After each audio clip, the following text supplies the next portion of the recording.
Here's where you can go to enable the app badges, which is the little orange dot that appears on your app icons for your Redmi Note 13 Pro phone or any other Redmi Note phone with HyperOS.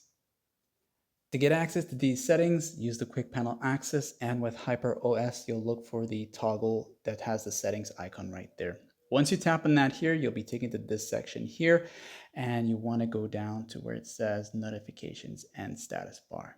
Once in this section now, you'll see where it says the badges right here, badges. And from here now, you can basically go down the list of all the compatible apps on your Redmi Note 13 Pro phone here and enable them for badges. You'll see it says notification badges are allowed for these apps. Everyone that's turned on, that means it's allowed. And then the ones that aren't allowed is going to appear down here.